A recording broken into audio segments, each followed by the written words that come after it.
Oke, em, ya selamat pagi teman-teman. Em, di sini kita akan melanjutkan kelas ya untuk kuliah proses stokastik ya. Di sini kita sudah melakukan beberapa latihan, saya kira minggu lalu, di mana kita sudah sedikit mengulas juga eh, mengenai variabel acak gabungan ya, dan juga vektor acak ya. Dan ini adalah beberapa em, latihan yang sudah teman-teman lakukan minggu lalu. Ya mungkin di sini kita akan bahas sekilas ya. Jadi misalkan di pertanyaan pertama ya kita eh, ingin mengetahui suatu eh, probabilitas dari suatu probability density function ya untuk variabel acak join atau variabel acak gabungan. Dan di sini kita punya, oke sebentar, ada sedikit gangguan. Oke, maaf, kita lanjutkan. Saya kira sekarang sudah lebih mendingan. Ya, jadi pertama kita mengetahui suatu PDF ya, atau suatu probability density function dari dua variabel aja ya. Kita punya X dan Y. Kita punya fx dan juga fx dan y ya. Artinya kita tahu bahwa variabel acak ini atau PDF ini dia dipengaruhi oleh dua variabel acak ya, yaitu x dan y, yang mana kita ketahui di sini eh, ada variabel x dan y ya pada fungsi probability density-nya.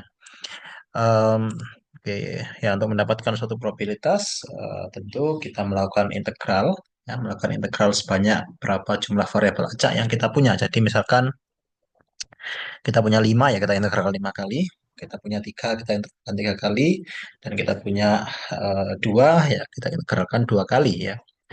Dan di sini misalkan kita melakukan integral terhadap variabel y terlebih dahulu, maka batas bawah dari integral di sini adalah x ya. Jadi kenapa gitu? Karena di sini misalkan kita punya 6 dikalikan 10. Oke, sebentar saya cari tekan mouse. Ya, 6 dikalikan 10 pangkat min 6 gitu kan. Lalu di sini kita integralkan terhadap eh, y ya. Jadi 6 kali 10 pangkat min 6 dikalikan pangkat min 0, sekian itu ya. Dikurangi eh, min 0, sekian y. Maka akan kita integralkan terhadap dy ya. Eh, ya kita integralkan terhadap dy terlebih dahulu, maka kita integralkannya terhadap apa? Atau kita integralkannya sebanyak apa ya, atau batas integralnya itu apa ya, batas bawahnya di sini kita mengikuti apa yang disyaratkan ya, yaitu eh, y harus lebih dari x, dan di sini kita bisa misalkan kita tidak menspesifikkan nilai y kurang dari sekian, maka kita mengintegralkan ini terhadap nilai tak hingga. Lalu integral keduanya adalah kita melakukan integral misalkan x ya, di sini x batas bawahnya adalah 0 karena batas bawahnya dari atau di sini syaratnya adalah x dia lebih dari 0, dan di sini batas atasnya ya dia mengikuti nilai mana yang lebih kecil ya, antara y atau nilai X, X syaratnya ya. Jadi misalkan di sini kita punya 1000, X kurang dari 1000 dan Y kurang dari 2000, maka di sini ya kita punya X ya kan, eh, sebagai batas bawah integral dy. Lalu di sini kita punya 2000 ya, 2000. Sementara di nilai X-nya sendiri kita mengintegralkan ya, karena di sini syaratnya adalah 1000, dan 1000 ini dia kurang dari nilai Y ya, artinya ini sudah memenuhi. Jadi di sini kita menuliskan nilai 1000 ya. 1000 dan batas bawahnya adalah 0 ya. Sehingga di sini kita integralkan terhadap dy dulu, lalu terhadap dx. Itu saya kira akan lebih mudah daripada kita mengintegralkan terhadap dx dulu. Jadi urutan integrasi juga di sini perlu diperhatikan, terutama untuk kasus di mana nilai variabelnya itu batasnya saling bergantung satu sama lain ya. Eh, Misalkan kita mau mengintegralkan terhadap x dulu ya kita harus apa memasang batasnya adalah y batas atasnya, tapi batas atasnya di sini adalah 1000 ya. Jadi kita tidak bisa melakukan itu karena akan ada dua batas atas yang berbeda ya. Satunya adalah y, satunya adalah 1000. Yang mana yang kita pilih gitu kan? Eh, Sementara y-nya sendiri dia belum tentu dia lebih dari 1000 ya. Eh, atau belum tentu juga y-nya kurang dari 1000 karena y-nya adalah kurang dari 2000. Kita cari nilai yang lebih kecil kan. Dan di sini akan menjadi lebih sulit ya, menyulitkan kita. Jadi untuk kasus ini ya salah satu eh, caranya adalah kita mengiterapkan terhadap y terlebih dahulu ya. Jadi itu yang mungkin nanti bisa dicermati ya. Nanti mungkin ada beberapa kasus ya silakan nanti bisa dipelajari atau mungkin kalau ada waktu ya kita ulas lagi ya. Intinya di sini kita harus hati-hati untuk melakukan integrasi terutama untuk nilai-nilai yang saling bergantung ya. Ya, apakah X kurang dari Y, apa X kurang dari 1000, apakah Y harus lebih dari sekian, dan seterusnya. Mungkin lebih mudah kalau misalkan kita gambarkan di apa namanya sebuah sumbu XY gitu ya. Tapi mungkin kalau saya gambar di sini akan sulit. Jadi mungkin nanti kalau di kelas kalau ada waktu kita akan coba gambarkan ya. Intinya gini-gini kan ada X gitu ya, ini ada Y, maka kita akan pengen X-nya kurang dari 1000 misalkan. 1000 misalkan ini 1000 lalu Y-nya kurang dari 2000. Di sisi lain kita juga pengen bahwa Y-nya itu eh, lebih dari X ya. Jadi katakanlah ada satu nilai seperti ini ya. Atau mungkin ini bukan pas dua, ini mungkin di satu ya. Eh, di satu dan di dua. Jadi seperti apa sih nilai yang kita inginkan? Ya yang kita inginkan adalah nilai ini misalkan ya. Sementara yang kita eh, punya sebagai syarat ya X kurang dari Y itu adalah nilai ini misalkan. Ya ini mungkin nanti di kelas akan kita bahas. Ya intinya seperti itu. Lalu untuk mengetahui peluang atau probabilitas ya kita integralkan dua kali ya dengan batas atasnya tadi ya. Seperti yang sudah kita bahas barusan. Nilainya adalah 0,915. Nanti dan coba saya eh, ulas sedikit lebih dalam. Lalu gimana dengan nilai seperti ini? Ya, sekarang kita punya X dan Y yang dia sama-sama lebih besar ya. Dan ini kalau misalkan kita integralkan, dia nilainya akan mendekati 1 ya. Karena ini kan berapa sih nilai X kurang dari 1 juta, Y kurang dari 1 juta ya. Akan sangat besar karena probabilitas itu sendiri dia eh, apa akan banyak dinilai eh, ya nilai awalnya ya ini saja 0,19 kan apalagi kalau dia batasnya ditambah pasti dia akan lebih dari itu ya kurang lebih seperti itu ya. Mungkin di sini agak sedikit terbatas jadi nanti kalau ada waktu di kelas akan kita bahas lagi. Oke, lalu yang kedua diketahui suatu faktor acak dengan 7 elemen. 7 elemen berarti kita katakanlah punya X1 sampai X7 ya ada X1 sampai X7 dan untuk mendapatkan distribusi marginal sehingga menjadi 3 variabel ya kita melakukan penjumlahan. Penjumlahan ini adalah sigma ya, maksudnya penjumlahan itu bukan kita apa eh, menjumlahkannya berapa kali artinya satu tambah dua tambah tiga atau gimana. Maksud saya adalah di operasi sigma ini kita lakukan berapa kali. Sebagaimana di atas tadi integral kan kita lakukan 2 kali untuk mendapatkan probabilitas. Kalau kita ingin mendapatkan distribusi marginal ya kita mengintegralkan n min sekian ya, n min k misalkan kalau ada dua kita integralkan satu kali, maka kita akan mendapatkan distribusi marginal dari satu variabel. Kalau ada 5, kita integralkan 4 kali, kita akan mendapatkan distribusi marginal sebanyak satu variabel juga. Ya, dan seterusnya. Jadi kalau ada 7, kita ingin mendapatkan distribusi marginal sehingga menjadi 3 variabel, kita membutuhkan penjumlahan sebanyak 4 kali ya. Yang mana ya karena ini penjumlahan, maka ini dilakukan ketika variabel acaknya itu adalah variabel acak diskrit. Oke. Ya, jadi itu nomor 2. Kemudian nomor 3, eh, pada dua variabel acak diskrit ya independen terjadi apabila nilai distribusi marginalnya ketika dia dikalikan dia sama dengan distribusi uh, joinnya ya untuk semua nilai X dan Y ya. Jadi kita harus cek satu persatu untuk semua nilai X dan Y. Kenapa gitu? Karena Gx dan Hy itu bukan suatu fungsi ya. Jadi ketika diskrit ya, ketika kontinu dia adalah suatu fungsi. Gx itu misalkan apa sih Gx ya? Kita umumnya bisa lihat di tabel ya. Jadi misalkan kita punya tabel seperti ini. eh, Misalkan ini adalah probabilitas isinya. Ya ini misalkan 1/3 atau berapa ya. Eh, Ya 1/3 misalkan ini adalah 1/2 dan seterusnya. Ya, kita kan harus menambahkan nilai-nilai ini gitu kan. Nah, baik secara baris maupun secara kolom ya. Nah, jadi ini benar. Sementara untuk kontinu syarat ini tidak harus dipenuhi. Nah, ini juga sama juga untuk kontinu syarat ini juga harus dipenuhi. Bedanya adalah Gx ini dalam bentuk fungsi. Jadi misalkan ini adalah 2x ya. 2x misalkan ya dan hy misalkan adalah 3y, maka fxy itu adalah harus 6xy untuk semua nilai x dan y yang memenuhi. Jadi ini juga harus dipenuhi untuk variabel acak kontinu.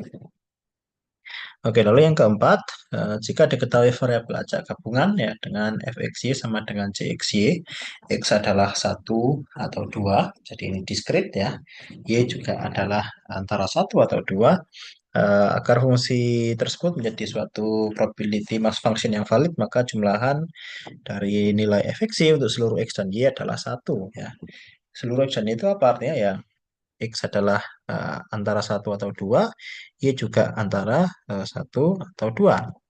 Jadi kita kalikan aja. Misalkan kita punya XY, ya, misalkan kita punya ya XY, misalkan atau kita kan punya satu kan, jadi X11 misalkan C11 tambah C21 tambah C12 tambah C22 ya ini harus sama dengan satu ya. Berarti kan kalau kita tambahkan dia akan jadi 9 ya. 4 tambah 2 tambah 2 tambah satu jadi 9C sama dengan satu dan C adalah 1/9 ya. Yang mana dia mendekati ya 0,1. Oke, mungkin seperti itu sekilas untuk pembahasan dari apa short exercise kita minggu lalu ya. Untuk pertemuannya akan ada short exercise juga, tapi akan lebih pendek lah. Saya kira ini cuma apa untuk mengecek aja ya. Oke, ini mungkin kalau ada waktu akan kita bahas ya nanti. Kalau misalkan Anda mau tanya sesuatu ya bisa kita bahas di kelas ya. Oke, jadi ini adalah mungkin sekilas dari short exercise yang tadi ya. Ini untuk yang nomor 1, kita bisa coba mengintegralkan ini terhadap Y dulu ya. Kita integralkan terhadap Y dulu, lalu kita integralkan terhadap X ya. Di mana probabilitas X kurang dari 1000, Y kurang dari 2000 ya. Tadi batasnya Y itu kan batas bawahnya adalah X ya. Jadi kita integralkan eh, batas bawahnya X, mulai X sampai 2000. Setelah itu ya kita integralkan terhadap X ya. Batas bawahnya 0, batas atasnya adalah 1000 ya.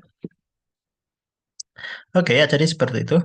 Ini untuk langkah-langkah integralnya ya kurang lebih sama dengan apa yang biasa Anda lakukan.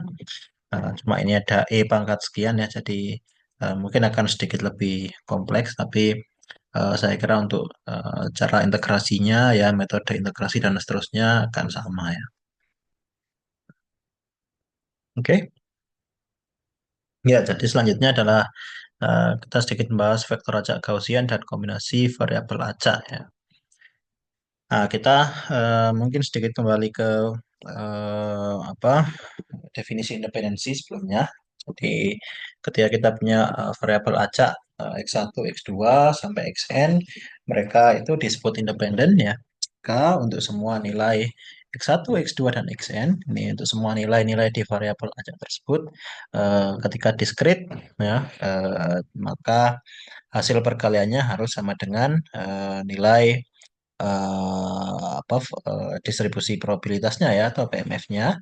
Sementara ketika continue ya sama juga sebenarnya eh, hasil dari perkalian distribusi marginalnya, ini semua adalah distribusi marginal ya. Fx1 ini adalah distribusi marginal ya, dia harus sama dengan eh, nilai distribusi join ya untuk semua nilai X1 sampai Xn ya. Sekali lagi ini adalah distribusi marginal ya, di bawah ini juga ada tulisannya fx1, fx2 dan seterusnya itu adalah apa namanya distribusi marginal. Ya, terlebih lagi ketika distribusi ini adalah sejenis ya, jadi bisa dikalikan, bisa dibandingkan, misalkan sama-sama distribusi normal atau sama-sama distribusi yang Anda ketahui ya, distribusi binomial misalkan, dan mereka independen, maka ini bisa dikatakan independent and identically distributed atau IID ya. Nah, IID ini nanti akan sering kita jumpai ya, ada ya ketika kita mempelajari proses stokastik ya. Oke, jadi inti utamanya adalah seperti itu. Independensi ini nanti akan penting karena ada beberapa hal yang bisa kita pelajari ya dari eh, independen atau tidaknya suatu event ya. Oke, ya contohnya misalkan ya kita punya suatu PDF ya, probability density function eh, dari 4 variabel acak ya Y1 sampai Y4, di mana nilainya adalah 4 ya untuk nilai-nilai tersebut ya. Jadi ini ketika Y1 lebih dari 0 tapi dia kurang dari Y2, dia kurang dari 1, lalu ketika Y3 memenuhi seperti ini juga, Y3 kurang dari Y4, tapi Y3 lebih dari 0 dan Y4 kurang dari 1, apakah variabel acak tersebut independen? Ya, intinya di sini kita akan mencari nilai distribusi marginalnya ya. Di distribusi marginalnya ini bisa kita dapatkan dengan kita mengintegralkan nilai-nilai ini ya. Jadi nilai-nilai eh, misalkan FY1 dari Y1, variabel acak Y1 kita integralkan terhadap ya Y2, Y3 dan Y4 ya, dan hasilnya adalah seperti ini. Ya, sekali lagi mungkin kalau online akan agak sulit kalau kita apa namanya step by step ya, nanti ya coba akan kita bahas di kelas ya. Eh, Lalu FY2 seperti ini, FY3 seperti ini, dan FY4 seperti ini. Ketika ini kita kalikan, dia tidak sama dengan 4 ya, sehingga kita bisa mengatakan bahwa variabel acak Y1, Y2, Y3, dan Y4 itu dia bukan variabel acak yang independen. Nah, independensi itu dia em, ada juga kaitannya dengan apa yang disebut dengan covariance ya. Nah, covariance ini mungkin saya kesini dulu ya, bisa dinyatakan dalam suatu matriks ya. Jadi matriks covariance ini menunjukkan hubungan antar variabel acak ya, variabel acak. Misalkan ada matriks 3 kali 3 ya, kita mempunyai matriks kovarian, sorry, ada 3 variabel acak, maka kita mempunyai matriks kovarian 3 kali 3. 3 kali 3 artinya ada 3 kolom dan ada 3 baris. Ya, di sini dituliskan C, ya, di sini saya menuliskan C. Mungkin di referensi lain ada yang menuliskan CX atau ya mungkin notasi ya atau penulisan lain atau lambang yang sejenis. Tetapi di sini ya saya apa tuliskan C aja ya. Nanti silahkan bisa disesuaikan ya. Di mana ya ada n baris dan n kolom. Ya, n ini adalah jumlah variabel acak ya yang ada di eksperimen acak kita. Dan covariance ini kalau Anda masih ingat dia menunjukkan em, apa namanya hubungan ya hubungan dependensi antara eh, suatu variabel ya antara dua variabel lebih tepatnya. Jadi misalkan oh apakah variabel acak satu dan variabel acak dua itu independen misalkan atau variabel acak satu dan variabel acak 5 itu dependen gitu. Jadi ada beberapa variabel acak yang ternyata dia tidak bergantung pada variabel acak yang lain ya tapi dia bergantung pada suatu variabel acak yang lain. Jadi ini kalau kita lihat dia dapat dilihat di apa matriks covariance ya. Di misalkan kalau J12 adalah covariance dari VA1 dan VA2.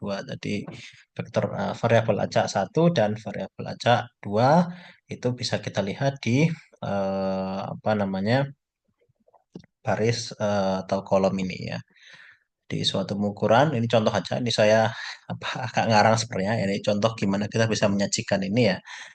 Suatu pengukuran temperatur pada 3 kota misalkan. Oh, 3 kota itu apa sih? Misalkan Surabaya, terus Jakarta, sama katakanlah Medan gitu ya. Jadi ketika mungkin di musim hujan ya, ketiga wilayah itu, ketiga kota itu akan sama-sama turun ya. Misalkan hasil apa namanya pengukurannya. Tapi ketika di musim kemarau misalkan sama-sama naik gitu. Jadi mungkin ada korelasi antara eh, ketiga kota tersebut ya. Nah, ada tidaknya korelasi kita lihat dari jumlah nilai-nilai di matriks ini gitu. Jadi ketika matriks ini dia mempunyai nilai di non diagonal artinya ya ini kan non diagonal ya. Kenapa? Karena baris satu kolom 2. Ini juga non diagonal karena baris 2 kolom satu. Ini juga non diagonal karena baris satu kolom 3 dan seterusnya. Nah, jika komponen non-diagonal ini ada isinya, ya maka ada korelasi antara eh, apa variabel acak itu. Tetapi ketika komponen non-diagonal ini dia bernilai nol, maka variabel acak tersebut dia disebut dengan variabel acak yang independen ya. Eh, Misalkan ini cuma satu, 2, 4 di sini tapi yang lain nol semua, maka tidak ada hubungannya, tidak bergantung ya variabel acak satu, variabel acak 2 maupun variabel acak 3. Nah, yang terkait dengan ini adalah vektor acak Gaussian ya. Jadi Gaussian adalah distribusi normal, maka vektor acak Gaussian adalah vektor acak di mana tiap komponennya mempunyai distribusi normal. Artinya apa? Misalkan kita punya eh, dua variabel acak ya, dua variabel acak tersebut ya dia sama-sama mempunyai distribusi normal ya. Dan ya ini bisa Anda lihat di rumus ini mungkin agak sedikit eh, bulat ya, tapi ya nanti bisa Anda cek ya di beberapa referensi. Saya kira ini ya sama seperti ini. Ini cuma eh, ya sebagaimana distribusi normal itu kan kita eh, ada apa namanya PDF-nya juga, tapi kan mungkin kita nggak perlu hafalkan ya karena sudah ada tabel gitu ya. Kalau ini ya mungkin nggak ada tabelnya, tapi Anda bisa masukkan sebenarnya nilai-nilai ini sehingga kita bisa mendapatkan ya suatu nilai fxy ya tertentu. Dan min dan variansnya dia bisa jadi berbeda. Min itu apa? Kalau di sini kalau misalkan ada dua bivariat, ya minnya adalah mu x dan juga mu y gitu ya. Sedangkan variansnya adalah sigma x kuadrat ya sigma y kuadrat ya. Kalau sigma x dan sigma y ini adalah standar deviasi ya. Ya dan seterusnya. Ini adalah apa? Varians ya. yang mana akan mempengaruhi juga nilai FX-Y dari distribusi normal bivariat tersebut. Oke, hubungan tadi ya antara variabel acak, misalkan fx-y dinyatakan dalam covariance ya. Contohnya adalah ini, misalkan kita punya suatu nilai px dan juga di sini kita punya suatu nilai py, dua-duanya distribusi normal sehingga di sini kita bisa mendapatkan apa mapping ya paling enggak peta gitu gimana hubungan antar X dan Y. Misalkan kalau X-nya tinggi, Y-nya tinggi, maka di sininya pasti akan tinggi juga, dan seterusnya. Oke, itu untuk vektor acak Gaussian ya. Dan ini adalah matriks covariance. Nah, ya ini saya saya kira tidak panjang-panjang untuk video ini. Selanjutnya adalah kombinasi linear ya. Mungkin kita mulai dari jumlahan dulu. Kita akan bahas sedikit demi sedikit ya. Maksudnya apa sih kombinasi linear ini? Dan kenapa kok kita mungkin penting untuk mempelajari ini? Ya, karena di vektor acak itu kan kalau misalkan kita lihat ya, yang sudah kita pelajari ya vektor acak itu adalah kumpulan dari ya variabel acak gitu kan. Variabel acak itu apa sih? Kenapa kok kita harus cek hubungannya apa? Ya, misalkan gini, kita melakukan suatu eksperimen ya. Eksperimen itu kan misalkan kita ingin mengukur suatu arus pada suatu generator misalkan ya, atau tegangan pada suatu trafo dan seterusnya. Misalkan kita lihat bahwa tegangan itu kan nggak mungkin sama persis ya untuk tiap waktu. Misalkan kita ukur itu tiap 6 jam tertentu misalkan, atau kita mengukur tegangan dari suatu komponen ya. Misalkan ada pengurangan kualitas misalkan ya, pengurangan performa ya, pasti tegangan itu akan berubah. Bisa jadi menurun gitu kan, dan menurun itu ada kalanya dia pelan-pelan ya menurunnya, dia tidak langsung anjlok gitu. Jadi kita lihat bahwa ada hubungan antar variabel acak yang mana misalkan variabel acak itu adalah hasil pengukuran pada suatu waktu tertentu ya. Dan di sini kita bisa gunakan prinsip kombinasi linear ya.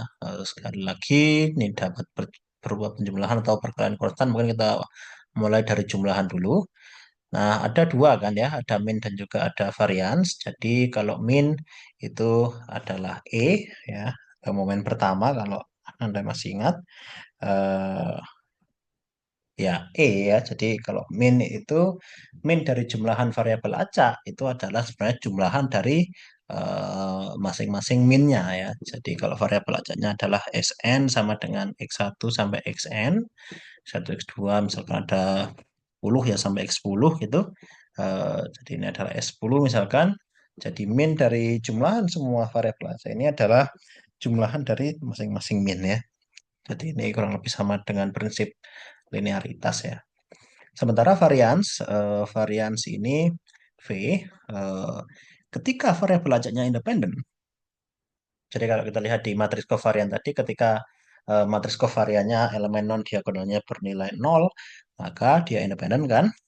Dan ketika variabel ajaknya independen, maka di sini kita lihat bahwa variansnya sebenarnya sama juga. F atau V, sorry, X1 sampai Xn dia sama dengan Vx1 plus Vx2 sampai ditambahkan sampai Vxn misalkan.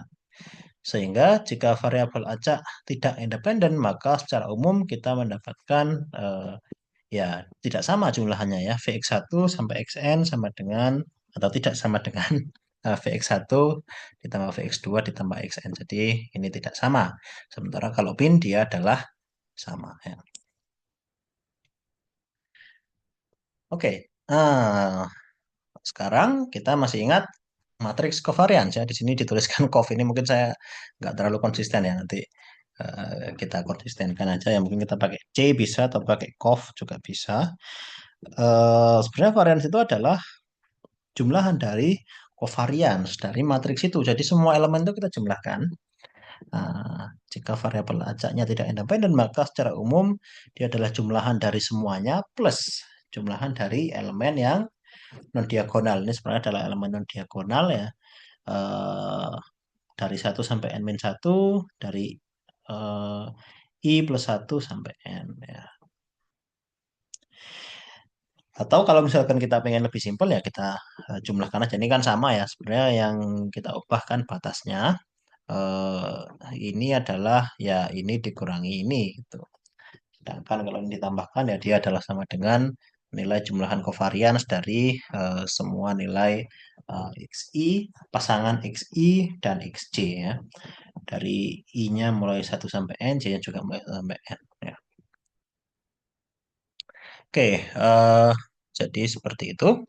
Nah, ini ada suatu contoh ya, diketahui variabel acak ada tiga di sini dengan EX1, EX2, dan EX3 adalah 0.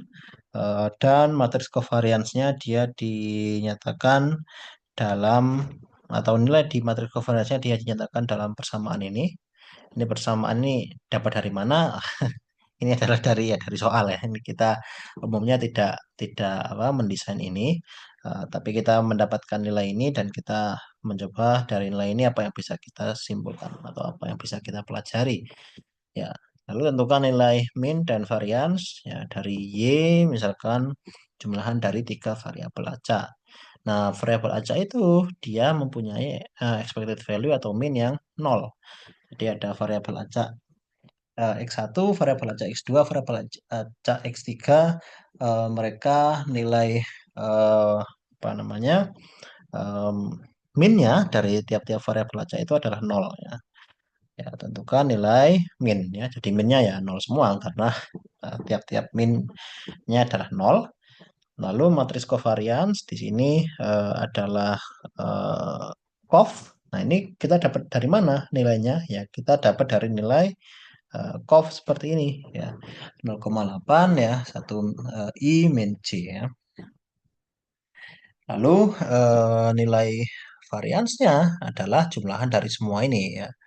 Jadi ini misalkan 1 plus 1 plus 1 kan 3 ya. 3 ditambah ini 3,2 kan jadi 6,2 lalu ditambahkan ini menjadi 7,48. Ya, itu untuk varians dan juga min ya. Jadi suatu contoh simpel aja. Nah, selanjutnya ya ini saya kira terakhir ya. Jadi untuk kombinasi linear ini kita juga bisa menghitung PDF. Nah, PDF ini atau probability density function kita melakukan integral tentu ya. Integral fx terhadap luasan dari W. Jadi W ini adalah jumlahan XY dan kita melakukan apa yang disebut dengan apa konvolusi ya. Eh, jadi apa namanya? em, kita dari jumlahan jumlahan XY itu kita mendapatkan nilai apa namanya PDF yang baru ya. Nah, PDF ini kita dapatkan dari mengintegralkan eh, fx kita kurangi w min x terhadap dx ya, yang mana juga sama ya. Untuk dy ya kita mengganti variabel acak y ya, variabel acak y variabel acak x sorry diganti dengan w min y dan y-nya tetap di sini dia diintegralkan terhadap y ya. Em, nah, ini adalah PDF-nya. Lalu gimana dengan CDF-nya atau gimana dengan kita menghitung probabilitasnya? Ya, di sini sama juga sebenarnya. Kita integralkan lagi dua kali ya. Satunya kita integralkan terhadap DY, satunya kita lalu kita integralkan terhadap DX ya. Ya, contohnya kurang lebih seperti ini. Misalkan kita punya W sama dengan X plus Y, di mana 0 adalah kurang dari X plus Y sama dengan W ya. Kurang dari sama dengan 1. Di 0 kurang dari sama dengan W, kurang dari sama dengan 1. Ya, W adalah di antara 0 dan 1. Jadi W, ya kita lihat ini ya, W-nya adalah mengikuti garis ini. Kenapa kok mengikuti garis ini ya? Dia karena nilai di sini dia adalah apa di antara 0 sampai 1. Ini adalah apa garisnya ya, garis batasnya. Jadi dia mulai dari sini sampai garis batas ini. Ini garis batas satu kan. Sorry, dari sini sampai sini ya. Ya, ini adalah nilai apa? Ya, visualisasi nilai W-nya itu dia membentuk suatu garis. Ya, intinya di sini kita mengintegralkan ya f eh, x W min X ya terhadap X. Ya, intinya kita mendapatkan nilai FW adalah 2W ya. Di sini kita mengintegralkan nilai 2 tadi X W min X karena ini cuma 2, maka di sini ya nggak pengaruh ini mau kita bilang fxy atau fx min y atau seperti apa itu tidak pengaruh. Yang pengaruh hanya nilai w di sini ya. Jadi di sini dia akan menjadi 2w. Ya itu untuk fw-nya ya f kecil dan seterusnya mungkin kita lanjutkan di kelas. Nah, terakhir ya saya kira ini adalah satu konsep yang disebut dengan independensi. Jadi ketika X dan Y itu independen, maka ini bisa langsung kita kalikan kan, sehingga nilai ini bisa kita switch ya, kita tukar. Ya, G W min Y dikalikan H ini adalah marginalnya tadi, dia sama ternyata dengan ini. Gx dikalikan H W min X dx ya. Eh, FW adalah Gx dikalikan atau bukan dikalikan ya, ini adalah operasi konvolusi yang mungkin Anda sudah pelajari ya di simulation system. Dan pada variabel acak diskrit nilai eh, apa eh, integral konvolusi diganti dengan penjumlahan konvolusi ya, kurang lebih seperti itu. Ya, saya kira materinya itu dulu ya, karena mungkin online, jadi mungkin efektivitasnya agak berkurang. Jadi materi yang saya bahas mungkin tidak terlalu banyak. Dan kita lanjutkan di kelas ya. Jadi kita akan ada kelas mungkin masih lama ya, sekitar tanggal 14 kalau nggak salah.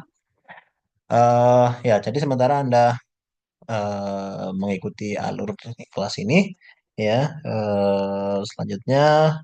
Ya, ini adalah kelas kelima yang mana Anda bisa cek My ITS Classroom untuk asinkron apa untuk exercise-nya. Jadi exercise-nya akan saya gunakan sebagai penilaian, tambahan penilaian ya, supaya apa menandakan apakah Anda aktif atau tidak. Jadi apa nah, me- mengobservasi ya My ITS Classroom ya. Jadi harapannya kalau apa bisa diikuti ya sesuai dengan ya sesuai dengan jam yang ditentukan di sini ya. Ya, lalu tanggal 7 April ini adalah libur saya kira. Masuknya adalah tanggal 8, jadi ya kita libur dulu. Nanti mungkin di jelang akhir semester akan saya adakan beberapa kelas pengganti yang mana ya mungkin bisa dalam bentuk asinkron juga. Ya, nanti kita lihatlah gimana perkembangannya. Lalu selanjutnya adalah tugas satu ya. Anda cek di My Test Classroom, silakan dikerjakan. Deadline-nya masih lama, jadi mudah-mudahan tidak ada yang telat. Ya tolong dikerjakan semaksimal mungkin ya. Nanti kalau ada waktu juga akan saya bahas. Oke, mungkin itu dulu ya dari saya. Nggak terlalu panjang juga. Nanti silakan bisa mempelajari referensi-referensi terkait ya terkait materi yang sudah sedikit kita bahas pada hari ini ya. Oke, terima kasih. Kurang lebihnya mohon maaf. Saya akhiri ya. Selamat pagi, siang, atau sore. Eh, ya, assalamualaikum warahmatullahi wabarakatuh.